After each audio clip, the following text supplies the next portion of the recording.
Hello, everyone, and welcome back to another episode of CleoCast. My name is Matt. And I'm RC, and I feel like you forgot the name of the show for a second. Well, okay, we need to work on the branding. We've had this conversation. We need to sit down and work on the branding. And it doesn't help when we haven't released an episode in like 2 weeks. Okay, so we were going to release an episode last week, but if you saw our tweet, it was the single worst episode we've ever recorded in our entire lives, and that one's not considered light of day. It's either that one or the BTK one. Well, we didn't even get that far into the BTK episode. That's true. That's very true. So anyway, there you go. That's the CleoCast vault of things that'll never see the light of day and never touch your ears. But we do need to work on the branding and also the statue profile picture thing, because I know you've brought that point up before. Yes. I feel like this is going to turn into like the website where we talk about it for like 10 episodes. Like, yeah, we're working on the website. And then we just like drop it at some point. We and never bring it up again. Kind of have a website. Well, we kind of have a website. Yeah. But so we just need to get rid of the statue profile picture. And we do have a friend of ours who was able to do an AI generation of a bunch of different things, but those are just floating ideas we have out there. We'll eventually... We probably want to pay someone or something. Yeah. But did you see a couple in Colorado found the real Bigfoot? They did. I did not see that. Yeah.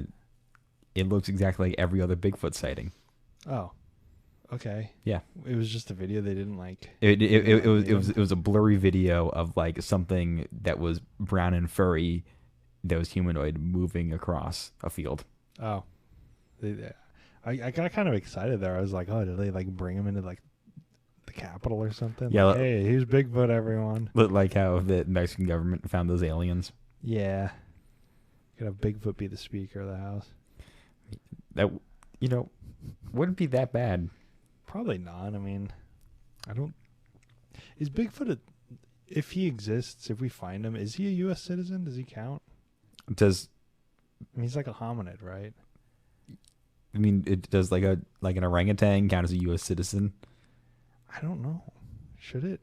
Does a dolphin count? No, they aren't U.S. citizens. Why not? They have like toddler level intelligence, right? Yeah, but like the orangutans and dolphins born in like zoos or like in U.S. territorial waters. Not sure why an orangutan would be born in U.S. territorial waters, but kind of wild. Just the orangutan boat. Yeah, I don't feel like they get U.S. citizenship. I feel like it just goes to like Homo sapiens. That's true, but where in the Constitution does it say a dog can't be a U.S. citizen? I don't know. I remember I went up to the Omaha Zoo a few months ago at this point, and the orangutan exhibit was under construction, and I was there with my girlfriend, and I kept on saying it would be hilarious if they were making the orangutans build the exhibit. Like if they just like brought in a contractor and put him in hard hats and gave him like drills, and we're just like, all right. Like that video of the orangutan driving the golf cart with the hard hat on. We should let orangutans smoke and drink beer. Like they're close enough. We gotta just keep letting them do people things, and then eventually they'll get there. It'll be like like Planet of the Apes, where they'll just like talk one day. Yeah, but like I don't know. What's the story from like South Africa where a guy trained like a different type of ape to basically be a railroad switch operator, and the ape was so good at doing that he got his like owner fired because the railroad rather have just the ape to do it. Replaced him. I mean, as long as they pay the ape, I guess that's. I feel like they just paid the ape in like food. Oh, that's not really payment. No. My work pays me in food sometimes. Yeah, same. That went off the rails really quickly. Yeah. Well, I mean, did we even finish the intro? I guess we finished the intro. All right. Okay. So, but Kansas is demolishing our ape dreams by not allowing apes to work on the railroads, actually making it so 2 humans have to operate train crews instead of 2 orangutans. Really good tangent if I hadn't ruined it. Yeah. Kansas passed legislation at some point requiring 2-person train crews against all the objections of the industry, the train industry, because they say Well, there's no evidence that having two people in the train cab improves safety. Yeah, but I mean, I feel like if I had a job that I was on call 24/7 and basically could be running on virtually no hours of sleep, and you're filming me constantly, and if I ever look at my cell phone for any reason, you're going to fire me, I would like someone to talk to or someone to help do the job, because obviously my cognitive ability, if I have been on call for 24/7 and you gave me like 2 hours warning after me coming off a shift that I was going to go back on shift, someone else to also help in that very delirious state would be nice. The dignity of being able to just kind of like go to the bathroom when you have to without having to use the bucket or the catheter. But I know there are some major railroads that don't even have like an actual bathroom. They had poo bags. Look, it worked for Apollo, but that shouldn't be the standard. Everyone. Well, Kansas is one of 10 states that now requires this. Somehow they managed to pass bipartisan legislation that Laura Kelly signed. Kind of wild that we actually did, Kansas actually did a kind of pro-union thing. Or that, like, Kansas was able to pass any law that isn't insane. Yeah, because, I mean, they've got, like, the veto-proof majority and the supermajority in legislature. So it's kind of wild that I guess they kind of got enough on board to pass this. The article we're referencing is from CT Insider. I believe that is Connecticut. I was going to say, is that Connecticut? Because I was kind of thinking this whole time, this is Connecticut. This is Connecticut. Why did Connecticut write this article? Josh Funk, explain yourself. He's an AP business writer, so they did what... CT for Connecticut Insider? So do you not know how the Associated Press works? No, I guess I don't. They write articles, and basically all these people, like major newspapers, subscribe to the Associated Press. So they basically, it's like an outsourcing program. So you get AP articles handed down to other newspapers to publish. I guess that makes a lot of sense, actually. Well, we'll read a little bit of this article just to kind of... So Kansas became the 10th state in the nation Wednesday to require two-person railroad crews despite objections from freight railroads, but the industry may challenge the rule in court as it has in other states like Ohio. The major freight railroads have long pushed to cut crews down to one person, but unions have resisted because they believe it's safer to have two people working together to operate trains. Governor Laura Kelly said two-person crews will, quote, protect workers from the effects of fatigue, prevent train derailments, and reduce risks in the many Kansas communities along our railroad tracks, end quote. The new administrative rule took effect Wednesday. The railroad industry maintains that there isn't enough evidence to show that two-person crews are safer, and many short-line railroads already operate with a single person on board. Quote, regulatory efforts to mandate crew staffing, such as the latest in Kansas, lack a safety justification, end quote, said spokesperson Jessica Connick with the Association of American Railroads Trade Group. Connick said she didn't want to speculate whether the industry will file a lawsuit challenging the Kansas rule the way it did in Ohio. The railroads generally argue in their lawsuits that the federal government should be the only one to regulate the industry to ensure there's a uniform set of rules. At least a dozen states, impatient with the federal government's reluctance to pass new regulations on railroads, have tried to pass restrictions on the industry related to minimum crew size, train length, and blocked crossings. I will say, Kansas being, railroads being what they are, there's not really a flyover state thing. So Kansas requiring this, being in the middle of the country and being next to the second largest railroad hub outside of Chicago, like they're saying, it will kind of help, kind of like the California regulatory, downstream, where when they pass regulations, they're such a big state, they got so many people that it kind of just requires other states to abide by the same regulations. So basically, if Illinois was the 11th state to mandate this, it would basically be permanent across the board. Yeah, and the other states, as the article says, to require two-person crews are California, Wisconsin, Arizona, West Virginia, Minnesota, Washington, Nevada, and Colorado.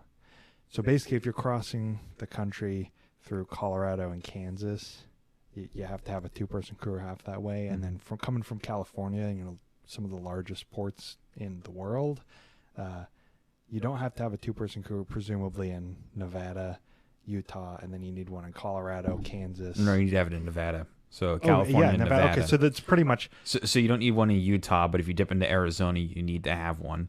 Yeah, so pretty much most of the cross country route right now from Los Angeles to, well, I guess Chicago, because Chicago's the second largest hub, you need a 2-person train crew, which I think is good. I mean, if the union likes it, they tend to know more about what their crews actually experience, considering the fact that they're a union of train operators, not a trade group looking to make as much money as possible. Yeah, and somehow cut costs, even though like literally you rake in profits. This is completely off topic, but I was browsing like a job board, and it was completely unrelated to jobs that were related to me. But there was a ad for being a conductor with BNSF Railroads that was advertised on this feed, and I was just curious, and I opened it up, and I mean it's a $70,000 a year job to start. Yeah. But you scroll down and it's like, oh well, good benefits, great pay, and then they bury all the way down at the bottom of the ad is on call 24/7. Yeah, that's where they get you. I mean, I was doing something similar, looking at jobs, and if you want to become a signals operator in New Jersey, Conrail will hire you. $65,000 to start. Because I think they still own track up there or something. I mean, probably because they just acquired all of it in that bankruptcy. Yeah. So, but they say in the article, going back to that for a little bit, they do say this legislation basically spawned from the East Palestine wreck that happened in Ohio. And that's why Ohio and Kansas have recently passed this regulations. Effectively, they're just saying, look, if there were 2-person train crews, that would probably help to prevent this. And just in general, it's safer. You should let them play on their phones as well. Yeah, and I say, I think just logically, any person looking at this can say, hey, is it safer to, when you're doing a road trip, drive by yourself for 9 hours, or is it safer to drive with somebody in the passenger seat talking to you? I think most people would agree it's usually better to have a second person, and then you can trade off, you could have them navigate for you. It just kind of takes a lot of the burden of the actual driving off of the driver, because they don't have to manage everything at once. They got a co-pilot. And similarly, co-pilots, airplanes have to have a co-pilot. Yeah. I don't know why railroads think that they're the only. I guess trucking, too, probably doesn't have to have a co-pilot. But trucking has pretty intense regulations where if you have a CDL, you are legally required to take breaks. You also are only allowed to drive 12 hours, and then you have to wait another 12 hours to reset. Yeah. So you can't have someone on call 24/7 with the CDL, because once they hit their 12 hours, they have to sit in a truck stop for 12 hours and then get back on the road. And I think that's the other thing is just maintenance. Because say you have a car break down in the middle of the train. Yeah. Currently, with a 1-person crew, the driver has to leave the train and walk to the middle and then walk all the way back, and that's already exhausting. It takes forever. But if you have a 2-person crew, there's somebody in the cab controlling the brake, controlling the engines, talking on the radio and stuff. Yeah. While another person, they can kind of coordinate, this is such a clear, this should have been mandated 100 years ago thing, that it's good for Kansas. Well, didn't Indiana have it mandated that you had to have 4 people? Because standard used to be 3. Because you had an engineer, a conductor, and a guy to fucking shovel coal. I mean, that's for airplanes for the longest time too. They had to have a navigator. They had to have 3 people, but they got rid of that probably around the same time trains did. Yeah, got to shovel coal. Yeah, trains used to be a lot more involved now. Yeah. I mean, if your train exploded, you were going to die. Trains don't explode as often anymore, right? Except for the East Palestine one. Yeah, except for the East Palestine. Shout out, I guess Eastern Ohio. I know one person from there. It seems like it sucks. I've driven through there. I've stayed there. It's all right. It's all right. It's small town. It's very old small town. Like you go through a lot of the areas around the Kansas City area. It's very westward expansion small town. Yeah. But when you're going through Ohio and stuff, you got some remnants of kind of early expansion, really early 1800s. It's like this building's from 1802. Yeah, and a lot more Civil War stuff. It didn't really. I said it didn't really come out here to someone last time. We're like, well, it did. And it's like, okay, we had like 4 battles out here. I mean, the largest battle west of the Mississippi was here. Yes. But like compared to Ohio or Pennsylvania or whatever, not that much. You're not driving through a small town in the middle of the backwoods and seeing like, oh, here's a Civil War battlefield. It's like, no, there's like 4 sites and they're all like the Meridazine Massacre, Battle of Westport, the burning of Lawrence, Quantico and all that. You got Battle of Olathe, all that stuff. Yeah. But there isn't a Shiloh around here. Yeah, exactly. Speaking of Civil War and old, I went. I'm sure where you're going with this. So, are we done with this article? I think so. Yeah. Okay. This was from Connecticut Insider. Josh Funk. Well, obviously, as we always do, link this in the description. Yep. We got our call. Pretty good stuff. Yeah. Thank you, Connecticut. So I went on a graveyard tour of the Elmwood Cemetery. Where's that? It's in Kansas City.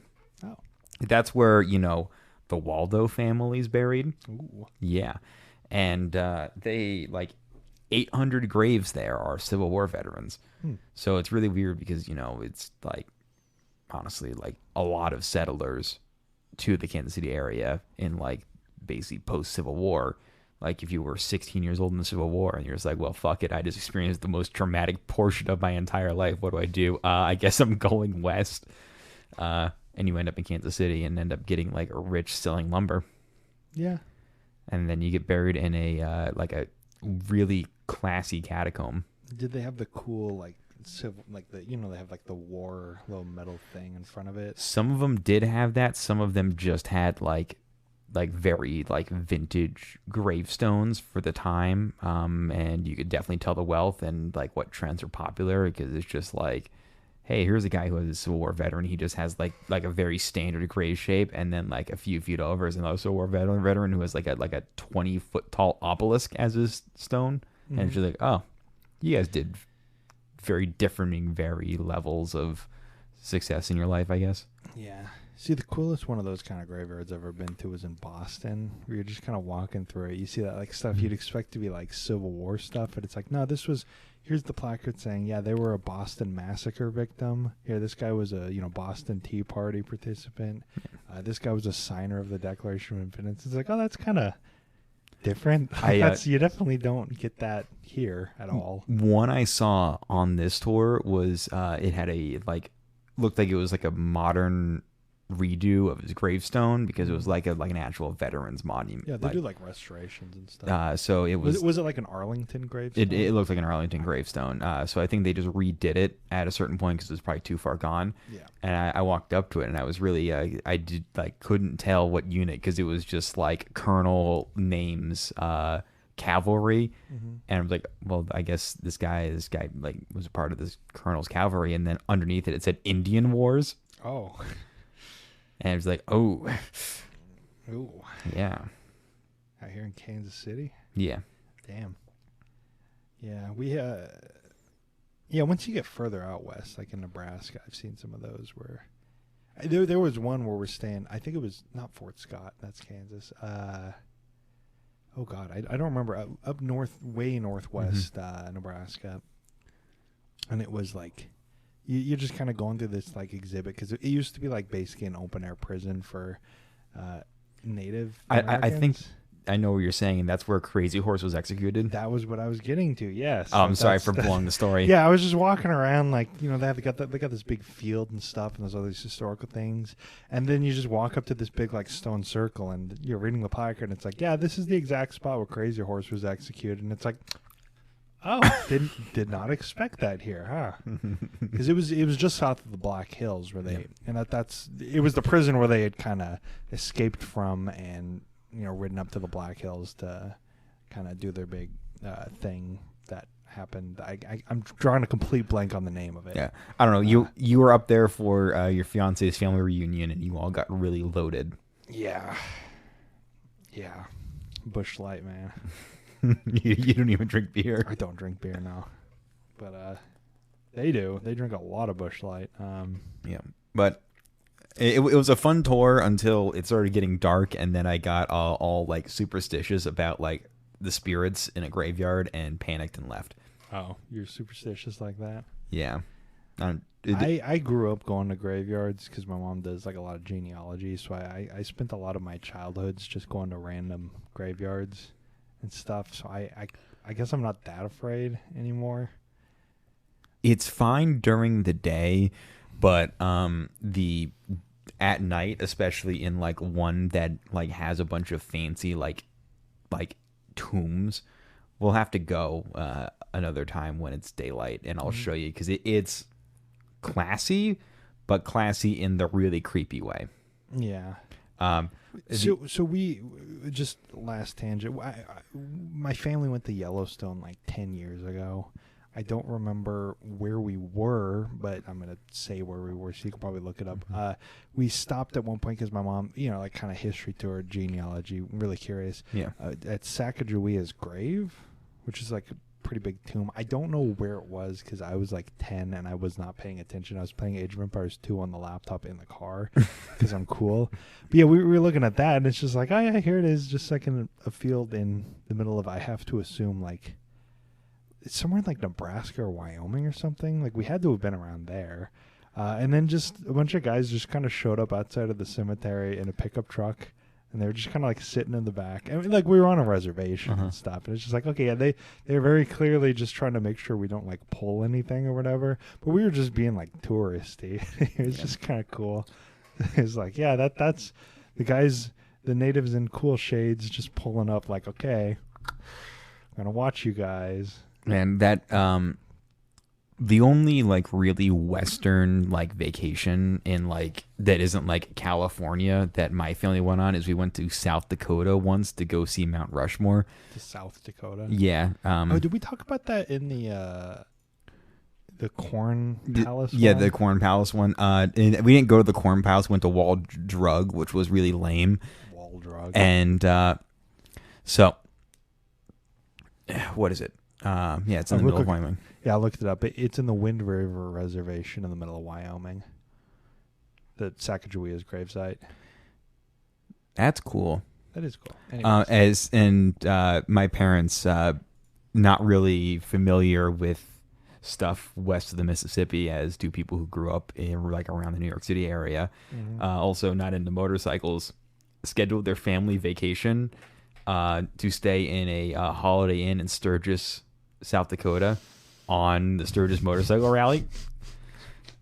It is such a your parents thing, though. Just, and it's, I wonder all these motorcycles are here. Yeah, and then it's just my dad was not happy with any of them, dealing with them, because he had like 3 small kids and he was trying to like navigate them around this town, and then there's just like biker ladies with their tits out and just dudes with beards. Just a middle-class family from Queens trying to figure out how to survive in the West. Yeah, and it's just like, why?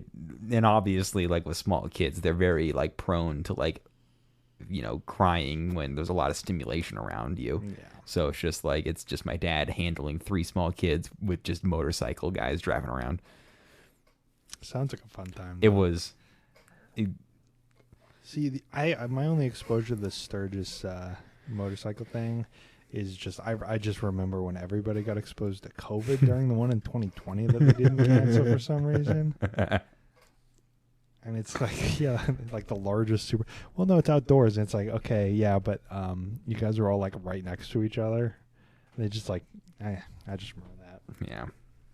I've never been to North or South Dakota. Really? Because you've been really close. I might have driven through South Dakota for a few seconds, but I've never like been. You know? Been to Minnesota, been to Wyoming, I've been to Idaho. I might have driven through Montana at some point. And I've been to Nevada. And I've been to Colorado. And I've been to Arizona and New Mexico. You've been to Arizona? Yes, I went to the Grand Canyon. Oh, yeah. I forgot about your Grand Canyon vacation. Yeah. And that was the same time the only time I've ever been to Texas is I just drove through it for 5 minutes. I do not respect Texas. And you've been to, Mesa Verde National Park, right? Yes. I've been wanting to go there. I've been working on a road trip plan. Yeah? and I'm just curious if that's worth the time. Is that the one with the Cliff ruins. cliff ruins? Yes, it's pretty cool. Yeah. I have to admit, I was also 10. It was the same trip when I was sitting in the back seat playing Age of Empires 2 because I was 10, and I actually stayed at the hotel for that one because I'm afraid of heights and I did not want to go see it. So it was cool is based off of seeing it from like 2 miles away. That was when I played my 24-hour long game of Age of Empires 2. I just turned it into a city builder at that point. I like how your parents did like the great American road trip with just perfectly planned to go to like all of like you went to the Grand Canyon, you went to like Mesa Verde, you went to Yellowstone. We went to Cortez with White Sand, the national park. We went to Colorado Springs. We were just driving through all these places. I looked at all those. Mesa Verde was just the one that I was like, I'm good. I've seen it from far away. I'm afraid of heights. It's built into a rock face. I'm good. I'm on hour 18 of this 24-hour Age of Empires game. Yes. And it's like, okay, Grand Canyon, saw that one. I'm afraid of heights. I took one for the team, but after that I was like, nah, I'm good. Even though I know Mesa Verde was first, but I was like, I'm going to do one, and I'm going to do the Grand Canyon. Mm-hmm. Did you guys go to Monument Valley?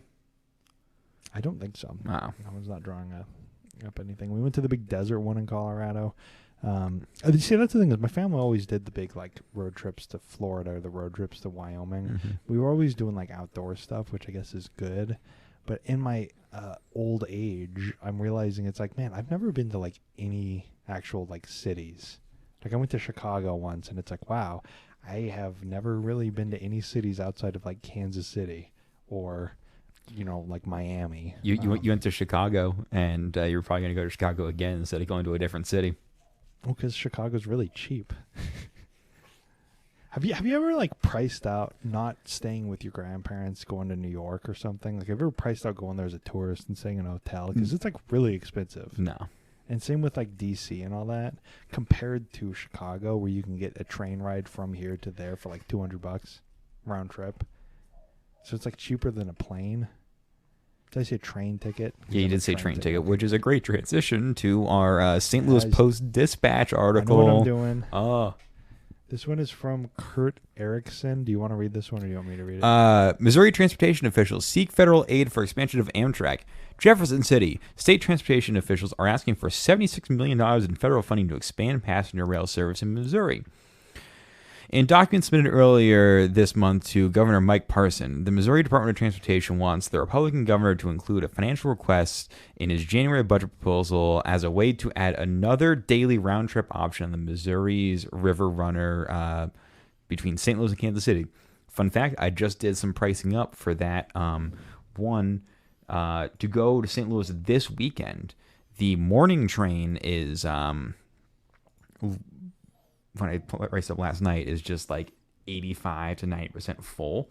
Mm-hmm. So it's a very popular train route. Oh, extremely popular. And it goes 3 times a day from Kansas City and St. Louis, usually one early morning, one mid-morning, and one like later in the evening.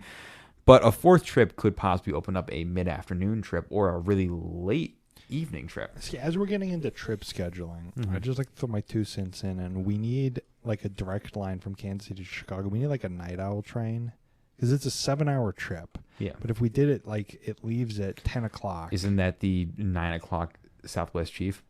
Yeah, but then there's not one back. The one coming back is like afternoon. I'm saying there's no options to do it both ways where you just sleep on the train ride. The only option coming back is like 3 p.m., I think. So I'm just saying we need to kind of expand options there too. That'd be cool. But anyways, getting back to the... Currently, Amtrak offers 2 round trips. I saw 3. See, you keep saying that, but this isn't like an actual reported article. I'm like 99% sure that it's 2 because last time I was looking, and this article is from today, there were only 2. See, okay, I can't also pull out my phone and double check. I am double checking. I am vetting this because I was looking at this last night. Are you sure it wasn't like a mixed service with like the Amtrak bus? I don't know. Because I'm pretty sure I remember because of the pandemic, it was originally like 3 or 4 trains, and then around like 2020, 2021-ish, they kind of killed two of the services and just kind of had it be the morning and the night train. I'm going to do the exact same days I was looking at. Yeah. Is this just like a visit trip? Yeah. Okay. Find trains. Do you have the app, the Amtrak I don't have app? the app. So that's your departure. yeah. So I'm gonna take what are the two options for departure? So the two options for departure are at 8:40 a.m., which is 80% full, and 4:05 p.m., which is 40% full. I'm gonna take this one. Okay. And I think I saw 3 coming back. Yeah, there's 3 coming back. There's one at 6:35, one at 8:10, one at 3:11. Oh, yeah, because that one's 15 hours. You look. Because that one is Southwest Chief. That one is you take the Lincoln service up to Chicago, and then you take the Southwest Chief back. Why would you do that? Well, because it's cheaper. It's an option, but yeah, that explains a lot. So you're looking at the one from St. Louis. You can take the Lincoln service 110 miles an hour north to Chicago, and then just take the Southwest Chief down. So that explains it. It is just 2 routes. It would be pretty cool to do one of those private rooms, though. They look nice. I've been thinking about that. I've kind of in my brain, when I have money, got a plan to do like a New York trip where you take the Southwest Chief up to Chicago, and then you take, I think, maybe the Empire Builder. I think that's the one over, and like a private room. It's like 14 hours, so you'd get to sleep. The way it times out, you'd leave Chicago at like 8 p.m. So you get to sleep, you wake up, you get breakfast for free because it's like Amtrak. And you spend one day, you go to bed, and you wake up and you're in New York. So like time awake, you only got like 12 hours or so, but it's pretty good. The problem is that route I think is like $1,400 round trip. So like you'd have to almost do it with my budget one way, like $750, and then just take the plane back from New York. Yeah, which would be like $200 per. So that is $1,400 for 2 people because it's me and my fiance, obviously. So. Yeah, that would be fun though. Yeah, the private room. They got the roomettes. The roomettes would probably be like if they did like the thing where you have like 2, you can fit like 2, maybe 4 people in it, splitting with like a friends. Well, the roomettes are only 2 beds. It's you have the bottom. It's basically like the 2 seats facing each other, and then the bottom seats turn into 1 bed, and then the top seats turn into, or not the top seats, but the top turns into another bed, like pull down one. They do have like a full private room that seats like 4 people. So it's basically just like a huge chunk of the car. It's got like 5 seats and like 4 beds or something. And its own private bathroom and stuff. So, but that one, it's like the tickets for that, like Southwest Chief going to LA, it's like $2,000 one way. Yeah, no. I've only done the Southwest Chief to New Mexico once. And to be completely honest, I'm not sure you were even allowed to do this, but I just went and just slept on one of the benches in like the cafe car. They didn't yell at you. You were allowed to do it. They didn't yell at me because you did it. I did do it. That means it's legal. And it probably isn't. They were probably just like, "Fuck it, I'm not gonna deal with this." Like, I think they kind of don't care unless if somebody comes and complains, then they'll move you. But I think in general, their policy is just live and let be. Yeah. Just kind of if he's sleeping. But if somebody wants to sit there and you're taking up the whole thing, then they will be like, hey, come. But they're pretty chill a couple times I've taken it. Yeah. Because you also were on the midnight train with me to Lawrence that one time. That was... You could take it from Kansas City to Lawrence. I have never been more exhausted than waiting for that train at 4 a.m, passed out with the guy ranting, claiming he's Jesus Christ in the train station. Oh my God. Yeah, that was just not a good idea because basically you could take the Southwest Chief from Kansas City to Lawrence. It's a 40-minute train ride. It leaves at 10 o'clock p.m.? Yeah. It gets there like 11:30ish. And then the train to get home leaves at 4 a.m. Yeah. Gets there at like 5 a.m. So when your plan is, yeah, let's just go there at 10 p.m. We'll just hang out at a bunch of bars, like just get And toasted. then bars close at 2, Yeah. and then you have 2 hours you need to figure out what to do. In the middle of December when it's 20 degrees outside. You're drunk. It is a Saturday night into Sunday morning. You basically burned an entire weekend by staying up all night. Like you're just awake. You're not even doing anything. There's one restaurant that's open. It's Fat Burger and all the Fat Shack. Fat Shack. And all the Kentucky fans just showed up for the game tomorrow. So they're all talking trash and you are just exhausted out of your mind. Exhausted, drunk, and waiting for a train to show up in 2 hours. The employees at Fat Shack are slinging around slurs. It's getting heated because the Kentucky guys all just showed up at 3 a.m. and they're talking shit. The one Fat Shack lady who just looked like she just wanted to go home. Yeah, I wanted to go home. I wanted to go home too. It sucked. It was fun though. It was fun. It was a good experience. Anyway, I feel like that's it. That's a good ending point. I mean, okay. Is there more to this article? I mean, yeah, we kind of just did the beginning part. We didn't actually talk about okay, the service. let's finish the We article. didn't get to like the juice of it. I'm going to finish the article. The money would add new Amtrak service in Missouri between Kansas City and Springfield and Kansas City and St. Joseph. This plan also calls for extending existing Chicago-Quincy, Illinois service to Hannibal. And so that's brand new service. There is not currently any Amtrak service between Kansas City, St.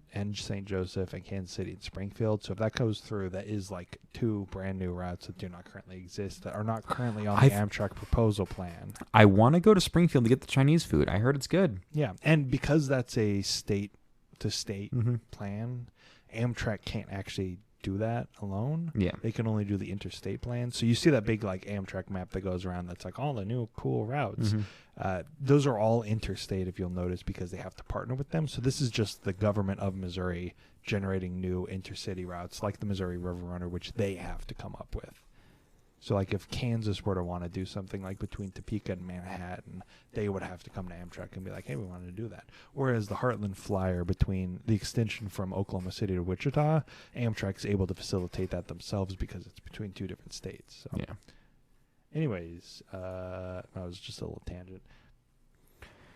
Open quote, all 4 of these concepts have been identified by communities across the state for years and are currently identified as unfunded needs, end quote, said MoDOT spokeswoman Linda Horn. The possible expansion in Missouri is part of a nationwide effort by President Joe Biden to get more people out of cars and into trains as part of a job-creating bid to rebuild infrastructure. In addition to new routes, Amtrak would bring inter-city rail service to new communities, including Nashville, Tennessee, Columbus, Ohio, and Phoenix. That's in Arizona, by the way. Phoenix is in Arizona. They don't actually name the state in that one. I'm assuming... Did they say... Oh, yeah. Nashville, Tennessee, Columbus, Ohio, and Phoenix. Yeah. Just Phoenix. Just Phoenix. It could be Phoenix anywhere. It's every single Phoenix in the country. They're just going to do the, connect... Like Phoenix, Delaware. Yeah.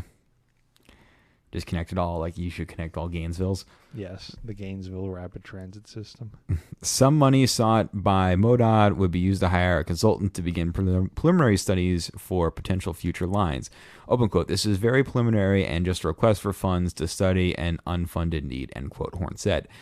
In October 2022, a letter to the Federal Railroad Administration, Paul Nissenbaum, Associate Minister for MoDOT's Railroad Section, said adding a 3rd daily trip between St. Louis and Kansas City would provide a increased connectivity to the state's big cities.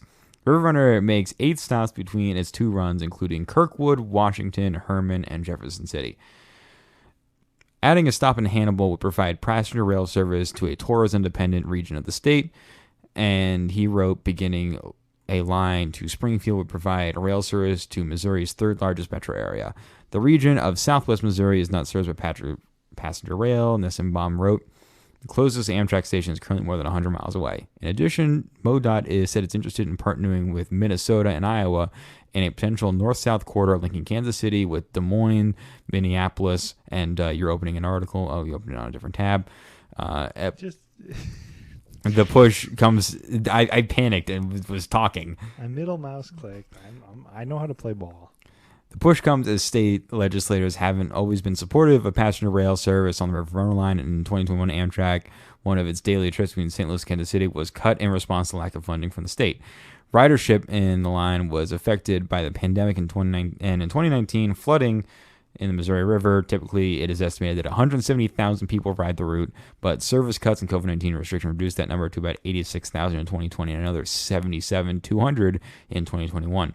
We can pump those numbers. Yeah, we can pump those numbers. We got to be pretty close to. I mean that route you just looking on like a random Tuesday, it was like back up to 84%. Well, that was Friday, so that's 2 days from now. That's for a weekend trip to St. Louis. Oh. It was that Friday route, and that was Friday coming back on Sunday. I feel like if St. Louis simply had more to do, then that would probably help ridership. So St. Louis needs to fix their stuff. I was asking a St. Louis person, like, what's the St. Louis equivalent of, like, the Crossroads, and they don't have an equivalent. They've got the Battlehawks, which are okay football team, but not like a real football team. They've got the second best soccer team in Missouri. Do they have a women's soccer team? Do they have a women's soccer team stadium? No, they don't. No. Kansas City has that. They've got a baseball team, which has not won a World Series in 10 years. I think the Royals, they won in 2015, didn't they? Yeah. They got to get more. They do have some bars you can still smoke inside of, though. Well, Kansas City's getting a marijuana district, apparently. Woohoo, marijuana district. Woohoo. All right. I mean, okay, well, I think we're tapped out. I think we're tapped out, yeah. Once you start bringing up the St. Louis, yeah. Shout out St. Louis, you mutilate bagels. Anyways. All right. This has been another episode of CleoCast. My name is Matt. And I am RC. You can follow us on Twitter at Cleo History. You can email us at cleohistorypodcast@gmail.com. You can get us wherever you get your podcasts. If you like our podcast, give us a like, share, or review, or anything that helps us in the algorithm. We'd really appreciate that. So that's all we have. We will see you next time. In case we record a really bad episode, then we'll see you next time 2 weeks from now. Bye. Bye.